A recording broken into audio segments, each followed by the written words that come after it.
Welcome to Carolyn's Corner. It's been a while. Happy New Year, everybody. Happy New Year. We're super excited to be here and to share with you some exciting do's and don'ts for your getting your offer accepted when you're a buyer. Yep. Yeah. So we're going to start off with making sure that you are pre-approved at a bare minimum. So what's the difference? Pre-qual? Pre-qual means that you just put a little information into a computer and boom, there's a letter. That's really not going to cut it in this market.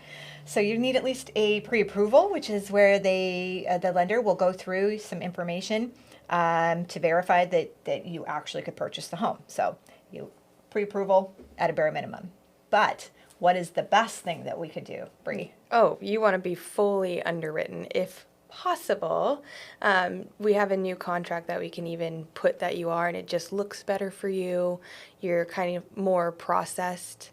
It just makes you stand out, and It's more work. You've done more work. Yeah. So a underwritten means that it actually, all of your information has been looked at by an underwriter rather than just put into a computer system. So it is another layer of analysis. And sometimes some lenders will even let you completely waive your loan contingency. So it's almost like cash. So that's another advantage. Some lenders will treat it kind of like cash too. Yeah, and so you before looking at any homes, you want to make sure that you have hopefully the fully underwritten letter so that if you need to make an offer right away, you have what you need and you can just send it all in.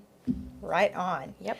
Okay, so the next thing we're going to talk about is knowing your number. So along with the pre-approval, you need to know what you are comfortable with. And this market's so wacky, you need to know that whatever your top line is, even though you may not want that on your letter, you need to know your top line. Yes. What is your budget? What's your stopping point? It's a crazy market. You need to know what you're comfortable with and go in knowing just so you know when to stop or when you can keep going. Right, and I think what Bree means by that is in a multiple offer situation, often you're asked to come up in price. So you start at one price, but the expectation is you're going to end at another price. So you need to know what that cap is. Mm-hmm. So definitely need to know that. And then you really want to know your specific market that you're offering in because every market's a little bit different.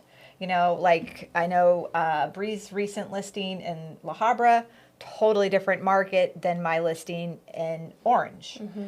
So when you're submitting offers, you need to have an idea of how fast things are selling and what percentage over the list price or if it's selling at list price or slightly under list price. So you can get all that data from your professional realtor. So you definitely want to set your expectations and know kind of where the numbers are going to end up, what the list price is versus what the close price Yep. will end up at. Yep. Alrighty, contingencies. Fun This is stuff. fun. Yeah. As a buyer, you want to ask your professional agent how to go about this because it's for your protection. Removing a contingency means you now waived that and you are getting closer to being stuck and in the escrow and with no way out and could possibly lose money on the way if it doesn't work out in your favor. Right. So a contingency is basically your get out of jail free card. Mm-hmm. You can cancel for whatever that reason is. So you've got like a loan contingency. We already talked about that, right? A loan contingency. You have appraisal contingencies, you have physical inspection contingencies, and some other miscellaneous contingencies as well. So you definitely need to understand what they are and how long you're committing to removing them because that can vary. Yeah, especially now that times have tightened so much, you need to know exactly what's going on and how to keep yourself safe. So your agent should be able to keep you in line and have you know exactly what's going on. Right. And you don't remove your contingency unless you're ready. And sometimes you just have to ask for a little more time. So don't panic if you get to the end. Most of the time, all parties are working for the same goal, and you will get a little extra time if you need it. So don't panic. But it is important to understand what they are. All right. Big one. Yeah. Appraisal.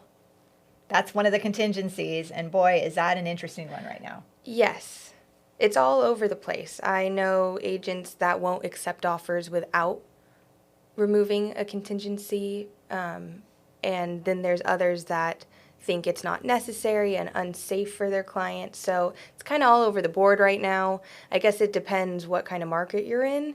The ones that are going fast and are extremely competitive in one area, they want you to remove everything. And you kind of just have to explain to your buyers the repercussions of what could happen in that case. Right. Yeah, it's so specifically with appraisal, what is happening in this market right now is because, the actual market value is not always an appraised value. So appraiser comes in, they look at the past comps, but the market is appreciating. So they come in and the number that they give for your lender is lower. So let's say you're in escrow for 700,000, but your appraisal comes in at 650. So now you have what's called a 50,000 appraisal gap. So you need to be aware of what you possibly are going to do with that. Is that appraisal gap going to be something that you're willing to put in on your down payment, an additional 50,000? Or if you can't do that, then you wouldn't ever offer to do that. But if you can, it's something to think about. Would you be willing to do that? Is there a cap that, well, I'd be willing to put in an additional 50,000, or, I don't really care what it comes in at, I want the property. So you really need to know what you're comfortable with the appraisal gap and how you're going to handle that if it is an issue. And your agent will be able to kind of give you a feel for an idea of where the appraisal will probably come in. So you should be a little prepared to know what that gap might be. And the experience I've actually had this year with it is, even though the prices are going way above what they're listed for, a lot of them are still appraising for that Correct. high number, and we get surprised. But it's happening. You never know. You never know. But we want to be prepared, so we don't want to, be in a situation that then you're panicking and what do I do now? So be prepared. Yep. All righty. Lastly, you got to move fast. It's a very fast-moving market. Yeah, the contingency times, like we already talked about, are always reduced to very short. Escrow times are very short, so that's why on the front end, you want to do all your homework. You want to know the market. You want to be fully underwritten if at all possible. Understand, what you need to do to get your offer accepted, and make sure that you do those things so you're ready to move quickly. Mm-hmm. Interview as many agents as you'd like. Make sure you feel comfortable, because they're going to be guiding you through the whole process, and you want to make sure that you have all the protection that you need during the process. Yes, absolutely. Great point. Well, thanks, Bree. That was our quick do's and don'ts for getting your offer accepted. Yes, I Good hope luck. this helps. Good luck. Thanks for coming.